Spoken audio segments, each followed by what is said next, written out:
In our present society, we expect others to learn our language while we do not learn theirs. This dynamic certainly does not have its basis in solidarity. Personally, I think its basis is in cultural assimilation or genocide. Before colonization, there were over 250 languages and 800 dialects in so-called Australia. Since colonization, most of these indigenous languages have gone extinct or are critically endangered due to intentional cultural genocide by the Australian government.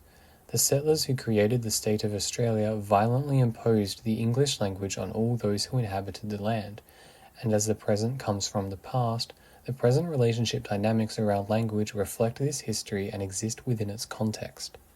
A system like a state, a centralized decision-making body that governs a large area of land, quite easily establishes norms around languages over its territory. The state is a structure that requires all in its domain to understand it, and if it only speaks one language, it creates a significant pressure to speak that language. Capitalism as a system also enforces languages on people. Not being able to speak English in this country is a significant barrier into getting a job. You need money to live, so you need a job, so you need to speak English. Maybe more impactfully, capitalism stops people and communities from being self-sufficient. Being able to grow your own food, make your own clothes, living outside the capitalist economy is either impossible or requires significant privilege within the capitalist system itself. Capitalism provides significant economic pressure to speak and write English to those it is not native to. The centralized nature of capitalism and the state are further enforced by the general racism within the English-speaking community. Speaking other languages in public is frequently met with contempt and bigotry by racist English-only speakers. The violence of racism provides its own pressure to speak English and to further assimilate into English-speaking culture. But even if an English-only speaker is not racist, they only speak English. So if one wants or needs to interact with them, one needs to speak English themselves. But broadly, English-only speakers tend to have the racist belief that others should speak their language while they do not learn the languages of others. These dynamics lead those who do not speak English to be put in a position where they not only need to learn it, but prioritize it over their own native language.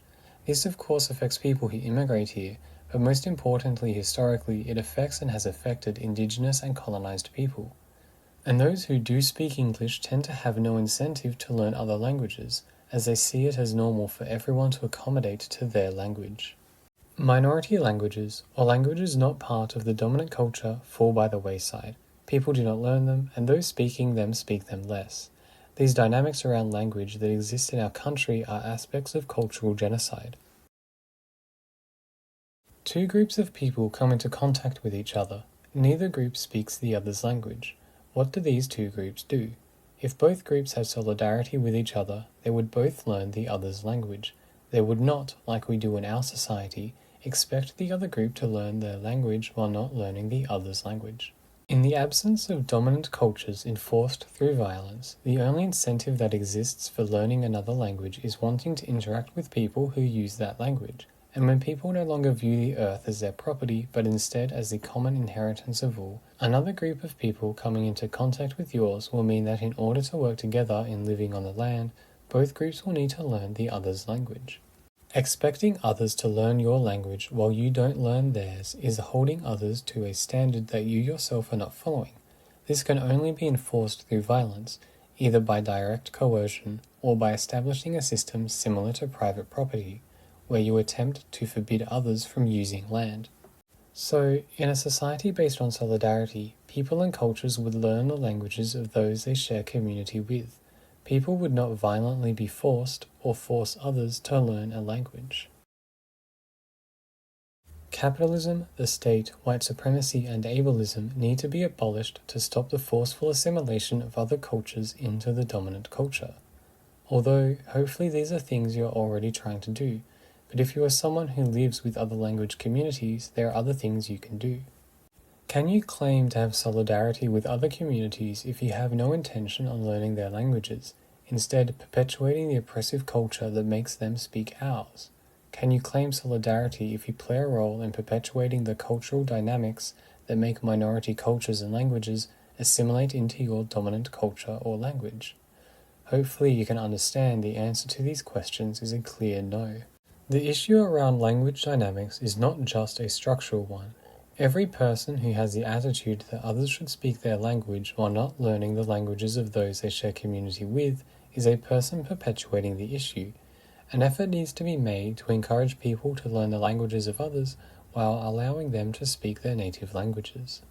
In the context of settler colonies, Indigenous languages are the most obvious language that should be prioritized, but if there are immigrant communities where you live, an effort to learn to speak their language should also be made. Now, I am aware that learning languages is difficult and a time and energy drain, so personally I would prioritize learning the languages of communities that have solidarity with other oppressed groups and seek to abolish oppressive systems.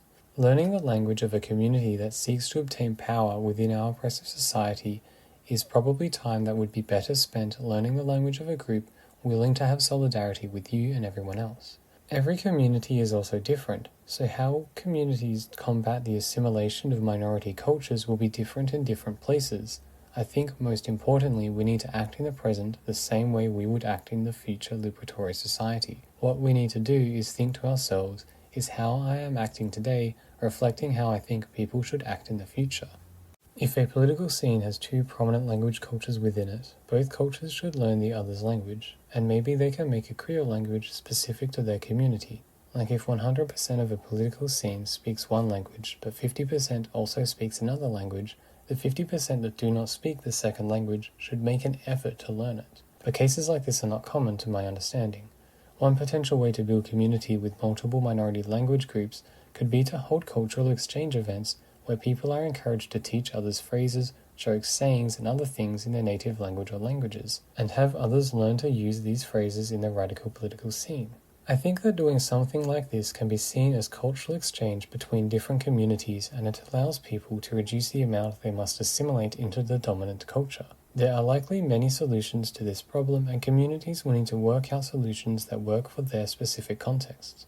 But no matter the context, things about our oppressive society and culture need to change regarding language dynamics.